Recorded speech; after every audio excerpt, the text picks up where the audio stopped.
Hello, and welcome to Ask Dr. Dawn.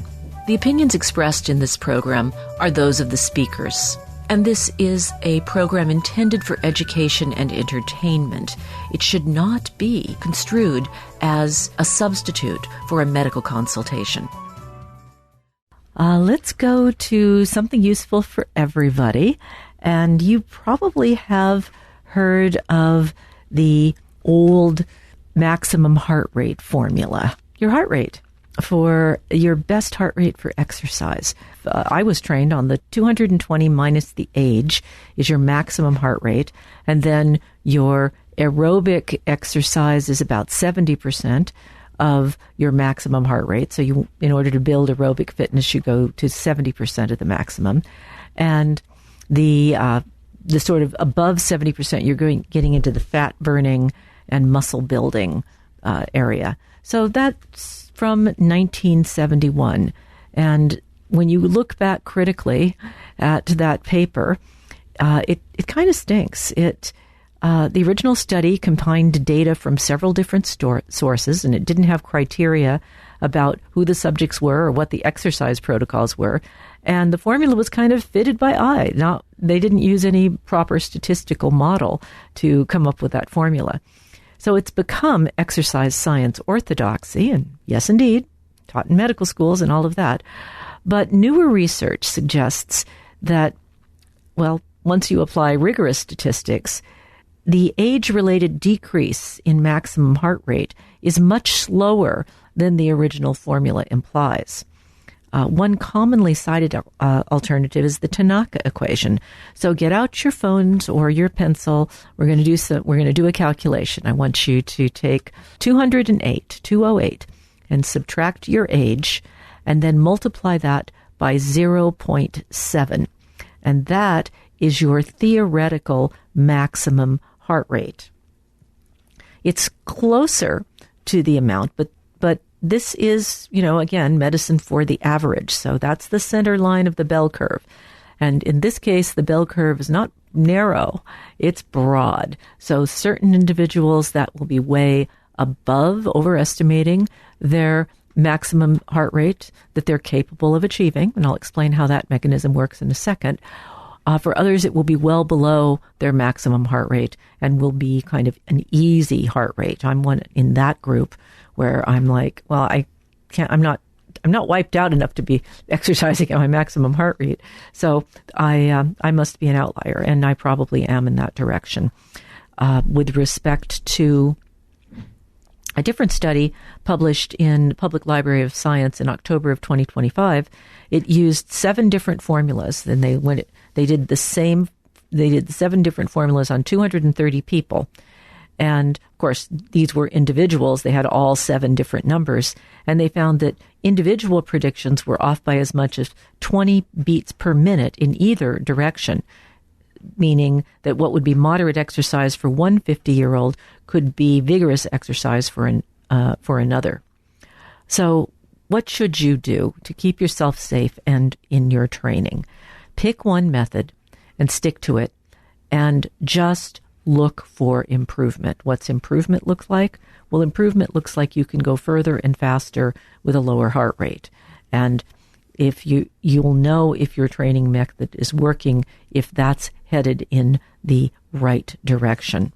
So it's not so much about a number, it's about the delta or the trend line. And that, I think, is an important insight. I have some good news about tuna. I've been very worried about mercury in the large predator fish. I am a boomer, and as a result, I had many amalgams in my mouth with mercury. And I am a little haunted by a study that was done 20 or 30 years ago in a morgue. I think it was in Boston. It was one of the big East Coast cities. They basically had people who were killed in traffic accidents. That's it. You were, killed on the road, totally random death. And they have to do a autopsy on those people. So the study was they looked in the mouth and they counted how many silver fillings the individual had. And then they did a biopsy of the butt fat in the gluteus, and they looked for how much mercury was there. And what they found was a linear correlation, Essentially, the more fillings, the higher the butt fat, which is certainly fairly direct evidence suggesting that some of the quote-unquote inert, inorganic mercury that is in those fillings managed to find its way into the body fat of the individual. And we're not worried about the effects of mercury in your butt fat, but we are worried about the effects of mercury in your nerves. And the fact is that it has a profound effect on the structure of the nerves. The mercury ions infiltrate nerve cells. They get into the fat. They get into the nerve cell.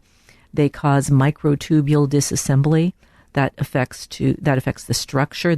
It's like melting the scaffolding in a building. And so the nerve, it deteriorates, loses function, strong correlation with peripheral neuropathy and mercury levels.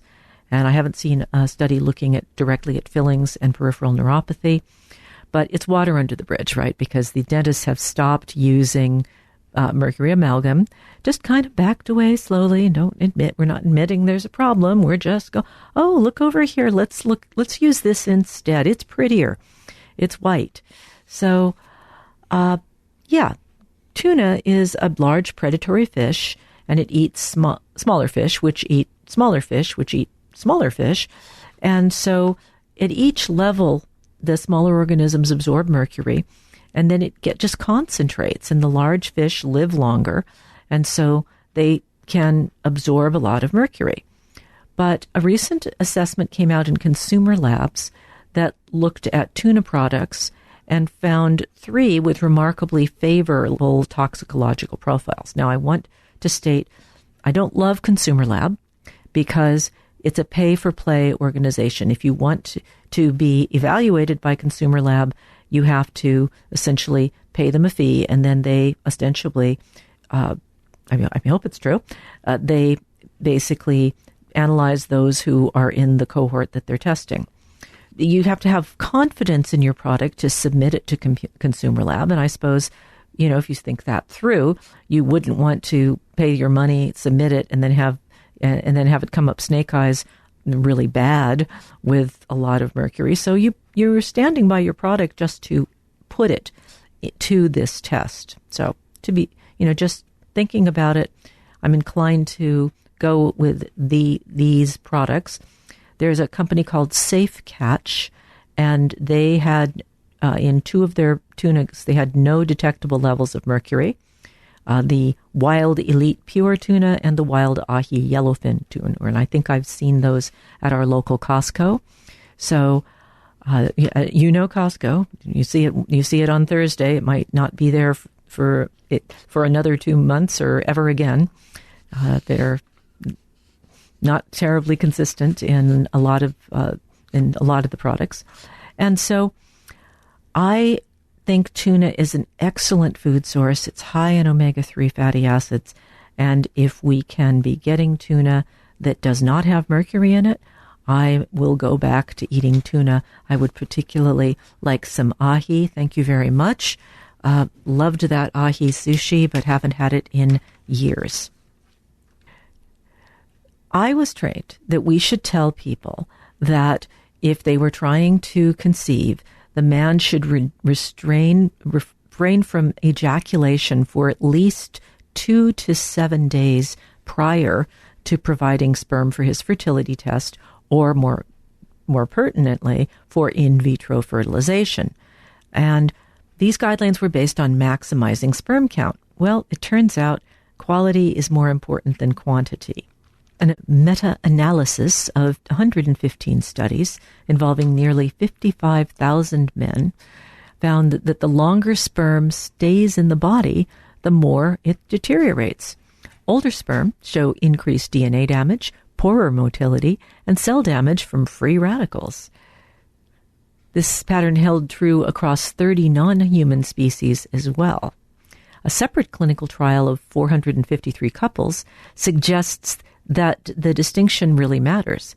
The IVF pregnancy rate was 46% when men abstained for less than 48 hours, compared with just 36% for those who followed the longer window. For Couples trying naturally, a balance must be struck between quantity and quality. But a long abstinence very definitely is not supported by the science as being the best strategy here for your fertility. I have one more good news story that I'm going to throw out there. This hit the headlines this week. Pancreatic cancer, a new mRNA vaccine for pancreatic cancer, has shown great promise. Pancreatic cancer kills over 87% of patients within 5 years. Now there's a personalized mRNA vaccine that shows strikingly early promise. We're talking 7 out of 8 people who got this survived. It's just been announced, obviously, with these sorts of therapies. It was developed a while back. It takes a while before you're willing to say that it's working. In this, 16 patients with early-stage pancreatic cancer received a vaccine that was custom-built. Basically, they had an operable tumor, so they had their tumor removed surgically, and then the genetic material from their own tumors was used to train the immune system to hunt down and destroy any lingering cancer cells before they could cause a recurrence. Only half the patients responded in the study, but that was 8, and they produced the specialized killer T cells that target tumor cells. And as I said, 6 years later, 7 of those 8 are still alive. Researchers think that the vaccine generates helper T cells that help sustain the immune response over time. This is one of the most difficult cancers to treat, partly because it builds a wall around itself, a kind of thick matrix, like a thorn bush, all the way around the actual tumor, and the immune system can't get inside this barrier. It doesn't circulate, that they can't get in there. And so finding a way to put holes in that has been the focus of a lot of therapy. We can just get our agents past the wall into the fortress, so to speak. We can kill the cancer. But in this case, remember, these are for people whose wall has been removed. Their whole physical cancer is gone, and any single cells that are floating around that escaped, and they're in the bloodstream, they're hiding in the bone marrow, they're hiding in the brain, they haven't had a chance to build that barrier that is the hallmark of pancreatic cancer. So this will work well for people whose cancers are found early. And that's one of the areas where we start thinking about these cancer DNA tests and whether it makes sense if there's a strong history of pancreatic cancer in the family, for example. Do we want to encourage those individuals to test annually? The cost is, considerable. It's over $1,000 for most of these tests, and that's going to repeat every year. But if it allows us to find the cancer early, because suddenly the person's testing positive for cancer biological breakdown products or cancer cell metabolites that aren't normally found in the body, since we can test for those, we can then use our advanced imaging techniques and probably find these early operable tumors. So very good news and very impressive news as far as I'm concerned. Another vaccine that is poised for release is a Lyme disease vaccine. This new Lyme disease vaccine doesn't have a trade name yet, but Pfizer and its partner Valneva have produced studies in one trial, 9,400 people, ages 5 and up. 4 doses of the shot reduced Lyme infection by more than 70%. This would have been in an area that was full of Lyme and full of children. This is a vaccine that has to work for free-range children if it's really going to make a dent in this disease. The results look promising. The study has not yet been peer-reviewed. It was announced, but the company say they are confident enough to submit the data to regulators. Lyme disease, as you may know, is spread through bites from infected black-leg ticks. Nearly 500,000 Americans get Lyme each year, and often it's missed, particularly if a person catches it during a flu epidemic, because the initial symptoms are pretty identical to just a bad viral infection. And while there is a characteristic rash in the aftermath of this initial disease, a lot of the people, their rash occurs in a part of their body that nobody's looking at, or the rash is minimal or otherwise not noticed. And chronic Lyme can cause damage to the nervous system, the brain, the immune system. It can lead to a chronic fatigue syndrome. I mean, these are real things. It also can cause rheumatologic symptoms like joint pain, and it's not a disease you want to get if you can avoid it. So having a way, particularly to vaccinate children in areas where there's a high prevalence of these ticks, and the ticks actually are testing positive for Lyme disease, this is a big step forward. I'm hoping that it pans out. Another one bites the dust is my attitude about viral infections and bacterial infections. This one is a bacteria. So now we're going to move into a sort of esoteric area. I'll start off by saying that the Secretary of Health and Human Services has said shortly after his appointment in 2024 that America's drug regulators' war on public health is about to end, promising to halt the organization's aggressive suppression of all sorts of alternative medicines. And he particularly mentioned peptides. And so we're going to wander around a little bit in the Alice in Wonderland world of peptides. So let's first of all talk about what a peptide is. Basically, a peptide is just a biological molecule that's made of amino acids, but it's too small to count as a full-blown protein, but it's made of the same stuff. It seems kind of a little bit of a quibble, doesn't it? But you're going to be familiar with a very common peptide, insulin. That regulates blood sugar, and it's a small molecule. Other drugs for weight loss, like semaglutide and tirzepatide, are GLP-1, glucagon-like peptide-1 analogs, and peptides have become a kind of catch-all for a whole constellation of unlicensed drugs, some of which aren't even peptides, but they're promising you the moon, a little bit of the kickapoo snake oil, if you ask me, in terms of the promises, but not regulated. The most committed users of peptides have built a folk pharmacology around them, a sort of amateur medical ecosystem in which they try to hack their own biology on the basis of animal studies, informed speculation, and crossed fingers.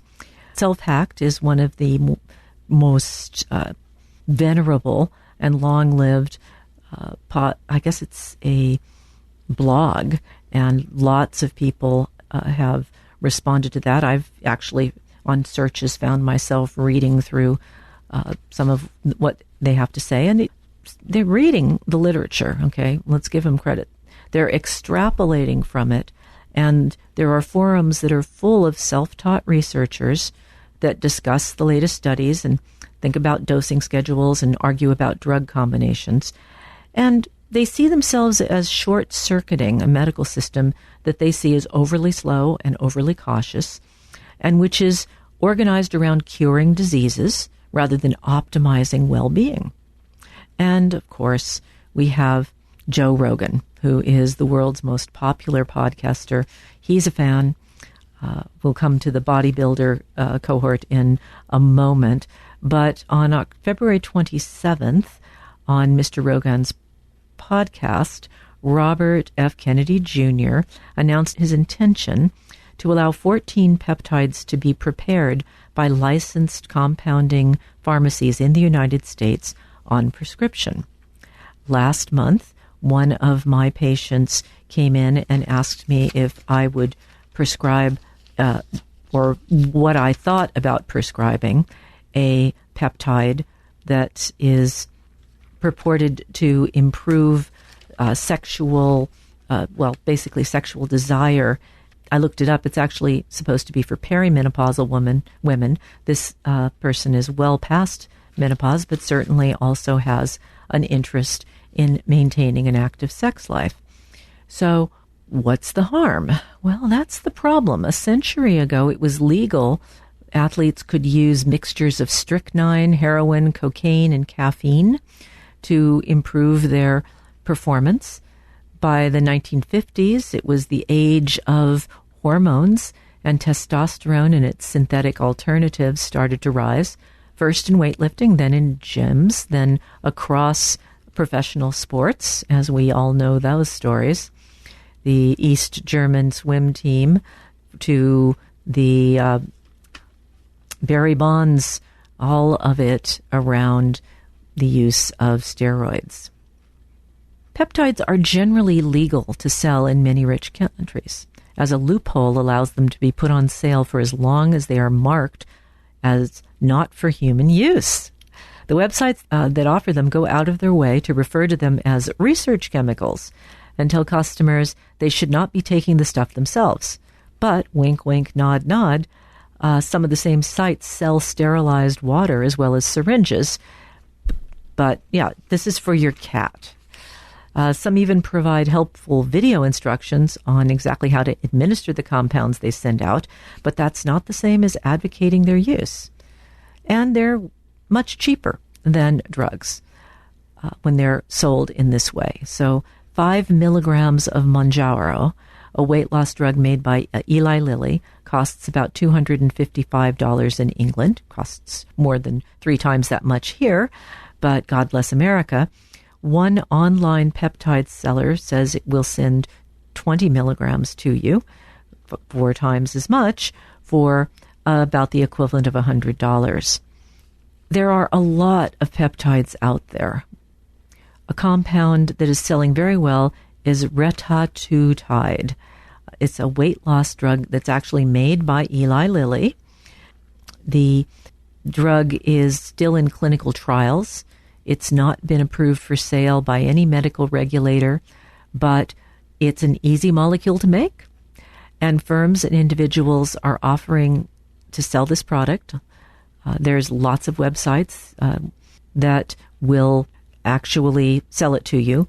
And there's a secondary market now coming out of companies that offer medical and testing services and specialize in treating those who use these performance-enhancing drugs.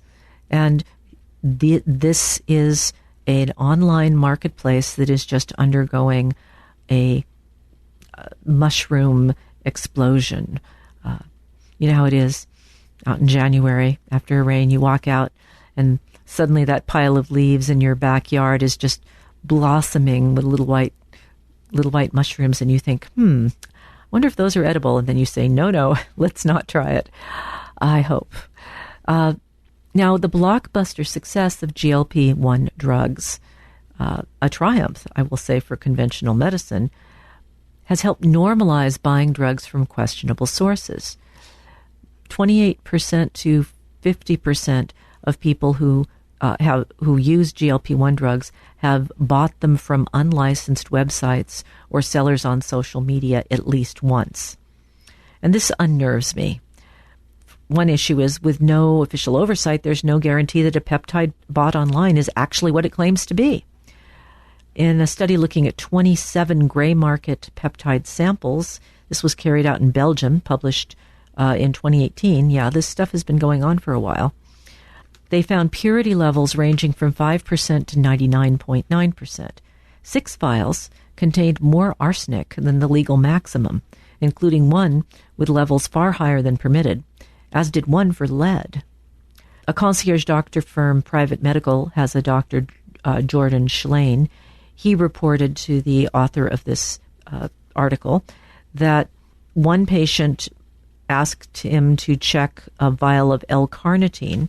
This is a small molecule, just 2 amino acids long.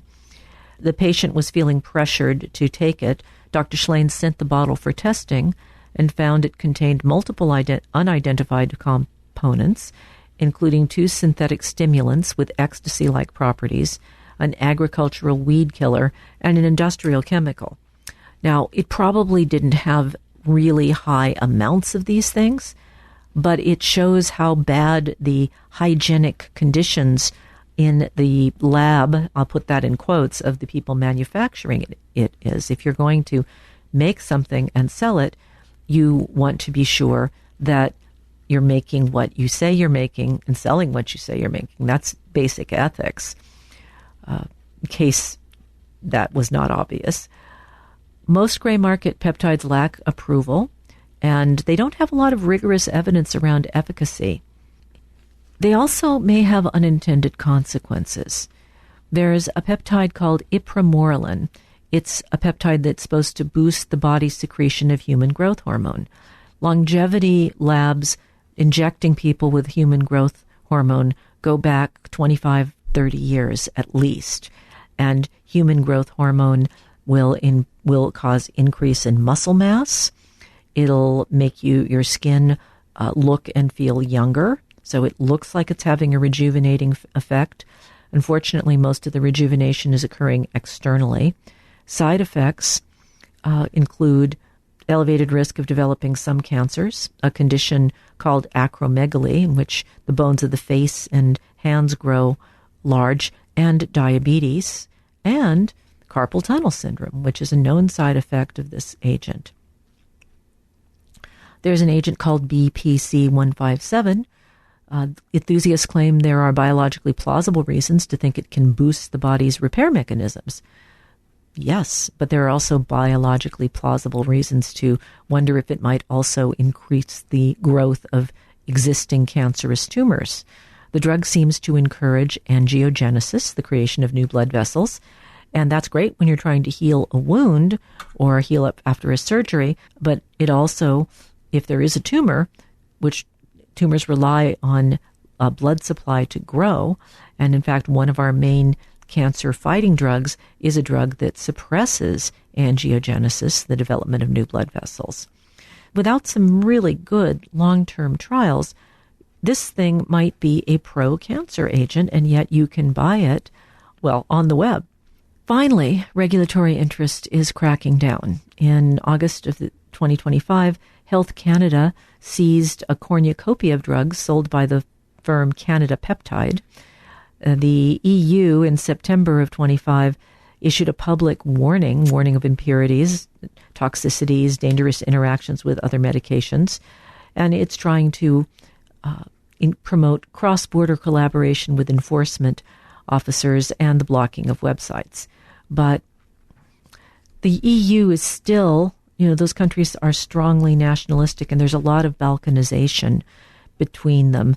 It would sort of be like people in Arizona refusing to accept rice made in California, requiring, increased amounts of testing. We just don't have that problem here. The lines that separate Arizona from California don't have the kind of historical, I guess I would say, magic that the lines that separate Germany and Austria do. Anyway, RFK Jr. is going to halt aggressive suppression and allow these things to be available. At least he's going to license them and make it so that you can get them with a prescription from a compounding pharmacy, but crack down on the cowboys out there on the internet. If you have a safe source available for this and a willingness to take risk for whatever goals that you are taking it for, that's an informed decision, and I don't have a problem with informed decisions, although there are certainly problems with using these peptides. They also can probably provide a substantial benefit in the cases of certain situations. So I try to take a more nuanced view of this controversy. The main thing I'm concerned about is toxicity and purity. And I think those are non-negotiable when you're injecting something into your body. Let's move on to a discussion of spring cleaning for the brain. It's really amazing what happens when you log off of social media. Put down your phone for 2 weeks, and you could reverse a decade's worth of cognitive decline. Well, not really, but that's the finding of one of the largest studies of its kind. It was 450 people, and for 14 days, the participants used an app called Freedom to block internet access on their phones. Their calls and texts were still allowed. Their daily time online plummeted from more than 5 hours to just over 2.5. And by the end of the period, participants showed marked improvement in sustained attention, mental health, and well-being. The gain in attention was equivalent to about 10 years of age-related decline, and the effect on depression symptoms was comparable to that of a series of cognitive behavioral therapy sessions. Encouragingly, even those who cheated by borrowing a phone still benefited, and many reported that the positive effects lingered well after the experiment finished. Findings echo those of a separate Harvard study, which found that just a week of reduced smartphone use produced drops in anxiety, depression, and insomnia. Phone use is far more damaging than computer use, the researchers say, because it tends to be compulsive and mindless. People scroll while walking, eating, and talking, making those activities less satisfying and relationships less fulfilling. You don't have to restrict yourself forever, says co-author Kostadin Kushlev from Georgetown University. Even a partial detox, even for a few days, seems to work. So what about taking a weekend day off? You'll have to read a book or a newspaper or a magazine. You're allowed to watch television. It's not no screens. It's just no social media and, I guess, basically no shopping and web searches. No Pinterest? Could I do it? Yeah, sure I could. I've got books. They're a superpower. So think about it. Are you spending too much time? Are you losing a half hour, 45 minutes, just, scrolling through a series of random links that show up on a social media post? You can live without that. Try living without that on a regular basis, and you will thank yourself. Now, here's some disturbing news. As many as 1 in 4 patients diagnosed as being in a vegetative state may actually be conscious, trapped inside an unresponsive body, but aware and listening. This was a report in the New York Times of a study that was done across multiple countries, examining 241 patients, all of whom appeared to be unresponsive during the standard bedside exams. But when given advanced brain scans and asked to perform mental tasks, such as imagining playing tennis, a quarter of them showed brain activity, indicating they understood and could follow commands. Scientists call this cognitive motor dissociation, a disconnect between a semi-conscious mind and an immobile body. By some estimates, 50,000 Americans have been classified as in chronic vegetative state, with up to 400,000 more minimally conscious. If the study's ratio holds, tens of thousands of those people may be living in continuous care facilities, yet may be aware enough to be in pain. But testing for this type of consciousness is available only in a few clinics, and it's nowhere the standard of care. What this study shows is that bedside exams are highly unreliable. Some studies have shown that up to 40% of these vegetative state diagnoses may be wrong. It's not okay to know this and do nothing. I'm thinking about the research lab that I spent a little bit of time in for a year when I was doing my gap year between undergrad and medical school. Back then, the lot of a researcher was to sit on a hard metal stool amidst the smell of urine and the scratching of lab animals in cages. Soon, that will be giving way to the gentle bubbling sounds of aerated nutrient broth. Scientists have developed glands in a dish. We've talked about organoids before, but in this case, we're talking about the adrenal gland. They've done a lab-grown version of the adrenal cortex, the part that makes the corticosteroids, cortisol, the outer part of the adrenal gland. These regulate metabolism, stress, and blood pressure. And this is a tiny little ball that is essentially like an embryonic adrenal gland. This research came out of China. By the way, China has gone in the last decade from producing a very small percentage of the scientific research to second in the world after the United States for the number of studies. They have almost equaled the United States in terms of new drug discovery. It's easier to just call people up and say, "Congratulations, the party would like you to be an experimental subject in our new drug study. Please arrive at this office at this time." Can't do that here. But anyway, they're developing new drugs very quickly. But we're not talking about new drugs. We're talking about essentially organoids. And this doesn't look identical to the adrenal cortex, but the organoid was able to perform the functions. They transplanted it into mice whose adrenal glands had been removed, and it actually listened to the adrenal cortex stimulating hormone that was being produced in the pituitary gland and produced cortisol. This is, of course, a hormone involved in the stress response. In another experiment, the authors introduced a genetic mutation into the organoid that was linked to the development of a cortisol-producing tumor. This is essentially going to be an organoid model for Cushing's syndrome. This will allow us to study the disease and test drugs to inhibit the abnormal production of cortisol. Currently, we usually have to remove the tumor, and that means the person has to be on cortisol for the rest of their life. And it's problematic whether we're going to get the dose right. The lovely thing about a gland is that it can turn on a dime and produce amazing results. It can go from 0 to 60 in 10 seconds in terms of production of cortisol, something that is required when there's a bacterial infection. The body pumps out enormous amounts of cortisol, and this helps the body fight the infection.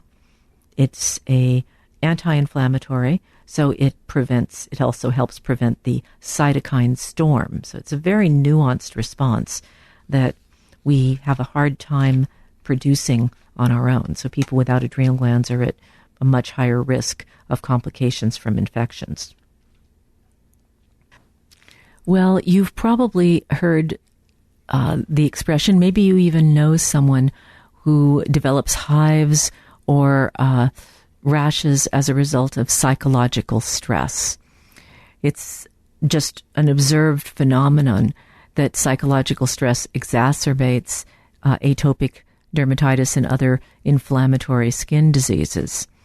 In fact, I wonder if what I noticed during COVID was, and it was after I got the vaccine, but I got a dermatitis. I don't get dermatitises, and I thought it was probably a vaccine side effect, but I also was under an enormous amount of stress during that epidemic, and I'm wondering if this mechanism may have also played a role.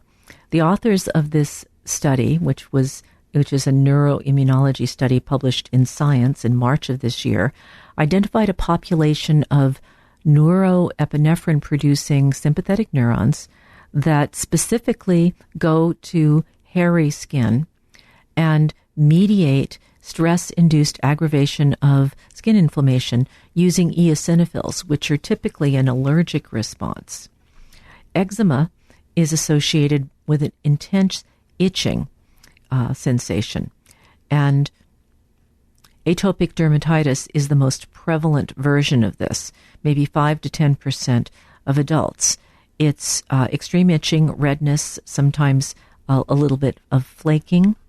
And what the researchers were able to do was, using dyes, they were able to identify the nerves. They used an injectable dye, and they identified that these were sympathetic nervous system nerves, and that they were showing up, being stimulated, going to the skin. And essentially there's a place in the brain called the stellate ganglion. Psychological stress stimulates these sympathetic neurons in the stellate ganglion in the brain, and they promote the recruitment. They go down into the skin, and they promote the recruitment of eosinophils. Here's a fun science fact. Eosinophils are called such because they avidly gather up a dye that we use to stain cells called eosin. So they are eosinophils or eosin lovers. We associate these cells with allergic reactions and with parasitic infections. In fact, when they're high in the bloodstream, we go looking for parasites, actually. They're closely related to IgE, although they do not make IgE, which is the antibody for allergies. Eosinophils basically make allergic inflammation worse, but the identification of a cognitive eosinophil connection is actually quite new. Eosinophils are also involved in an obscure drug reaction syndrome called DRESS, which stands for Drug Reaction with Eosinophilia and Systemic Symptoms, or DRESS syndromes. In my clinical years, I've never actually seen this syndrome, but it shows up frequently on board exams due to its obscurity and lack of application to general medical practice. An interesting side note to this story is that the researchers actually used a, quote, pseudo-rabies virus, in this case injecting it into the skin and allowing it to climb up into the central nervous system and following the trail of its pathway to discover exactly how this sympathetic pathway to the stellate ganglion existed. I'll conclude by quoting the final paragraph of this paper. A growing body of research highlights the bidirectional communication between nervous and the immune systems. Stress, in particular, imprints fetal and adult systems with distinct inflammatory signatures that influence many aspects of immunity. These include modulation of barrier functions of the skin epithelium, such as permeability, as well as biological responses, such as the activation of mast cells or basophils.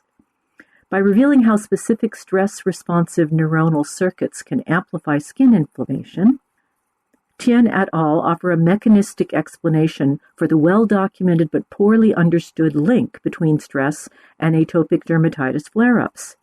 It is unclear how different types of psychological stress, acute or chronic, physical or emotional, engage the neuroimmune axis that the authors identified. Whether other immune cell types or other neuronal subtypes are involved in this process is also unknown.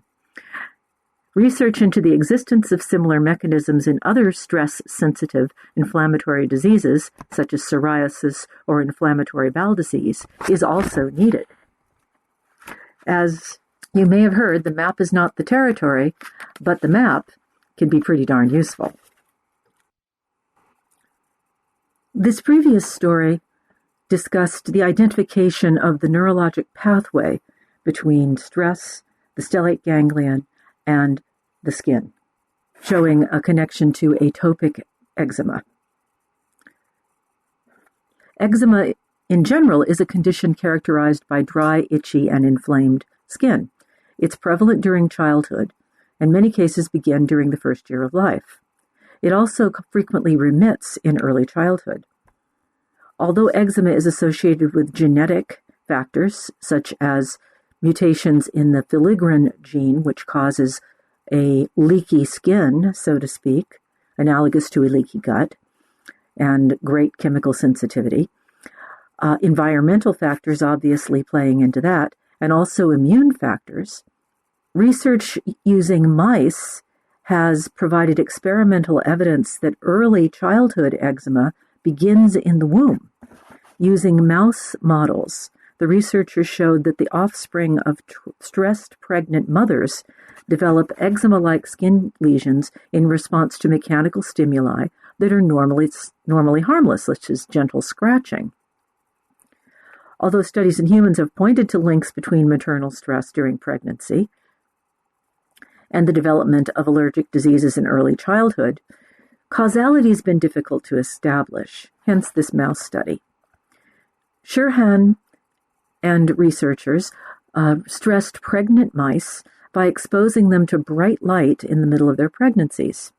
And, remarkably, offspring born to these stressed mothers showed more water loss from their skin due to changes in that permeability barrier, and also showed more signs of inflammation than control offsprings. These characteristics are indicative of skin barrier dysfunction, in contrast to allergic asthma, which is common in adults. Completely different ballgame. Researchers found that type 2 inflammation was not involved at systemic levels. Instead, early life eczema often manifests as parts of the body that flex, such as the elbows, and might be triggered by mechanical friction. So to investigate the idea that the sensory neurons in the skin are upregulated through an induction by prenatal stress, they used a technique called transcriptomic analysis to look at the gene expression in the dorsal root ganglia, where the cell bodies of the sensory neurons live. In offspring exposed to prenatal stress, there was an upregulation of the genes associated with the mechanoreceptor neurons. So that makes a great deal of sense. The volume, or the gain, if you will, is turned up in the spinal column in the cells that extend tendrils out to the skin. And that is what's triggering early childhood eczema. They also looked at mast cells, which can be thought of as the end effector cells in allergic reactions. What they found there was rather fascinating.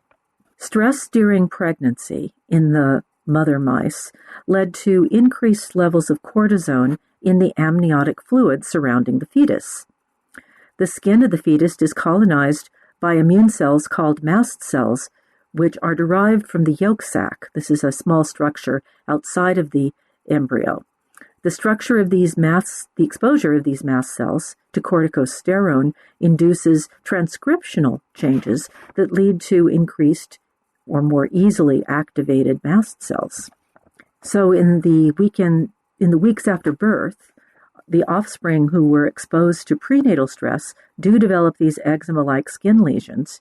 They have inflammation and thickening of the epidermal layer, and areas that are affected are those that receive mechanical stimulation a little bit more commonly than the rest of the body. For example, in a fold of an elbow or a knee where the skin rubs against itself.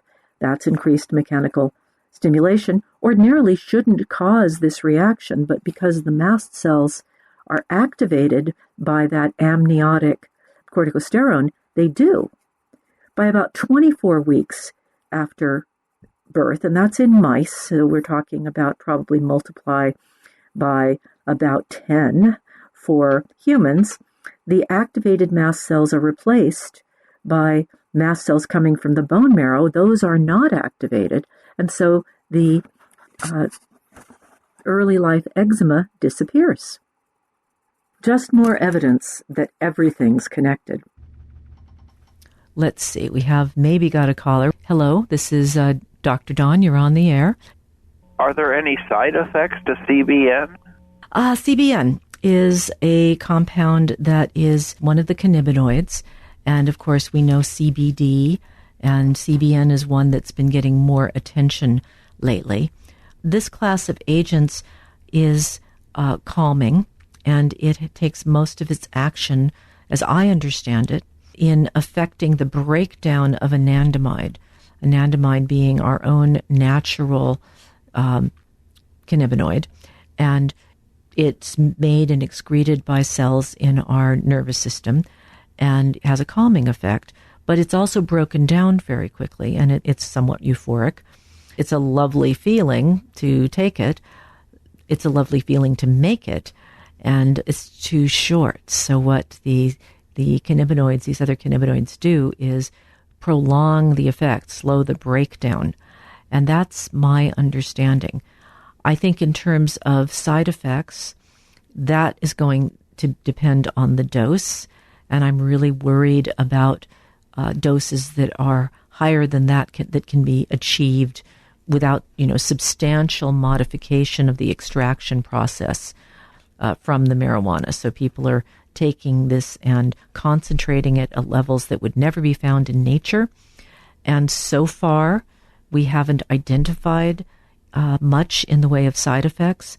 But as I say, I think keeping the doses low and not, don't play the let me take you higher game that is being played all over the place, because we have gotten to the point where we have turned THC into something that actively have withdrawal symptoms from, which are physiological. It's tentatively okay at low doses, but I wouldn't go megadosing it. I hope that helps. And it is, of course, a bit of a waffle, because in 5 years we'll know more. If we ever get the regulatory system set up so that we can actually do good science on the cannabinoids, that would be wonderful. But right now, who knows? Who knows what's going to happen in the United States Congress and Senate and regulatory bodies? It's anybody's guess. Real Wild West out there. So we have another call coming in. Hello, are you there? Yes, this is Pat in Santa Cruz. Yes, what do you consider a low dose? Well, okay, 25 milligrams of CBD or CBN, or a combination of the two, I consider a low dose. 150, yeah. I don't know. Yeah, well, what I have is, what is it, 15 milligram things, and I take two of them. I like two of CBN at bedtime. And then sometimes if I wake up during the night, I might take one more, just to, because I don't always go back to sleep easily. And I'm just wondering if that's too much, if I should cut back. Well, what's the aggregate dose there if you add up all the milligrams? For the whole night, it would be, 45 milligrams. Over an 8-hour period, I don't think that's a problem. Just based on seat of the pants clinical experience. Yeah. And but I worry, as I said to the previous caller, I worry about the concentrations and getting things stronger and stronger, which seems to be kind of, bigger is better, stronger is better. That's sort of I don't think that's a good mentality when we're talking about drugs, whether they're naturally derived or or chemically derived. Right, of course. Okay, well, thank you very much. Yes, thank you very much. Have a nice evening, Pat. You too. Bye. Bye-bye. Well, that's about all for this week's podcast. Please go to AskDrDawn.com for news about our future plans. For now, this is Dr. Dawn saying so long and stay healthy. Ask Dr. Dawn is brought to you by Jiva Media. Production and editing by Charles Bansky. Music by John Scoville.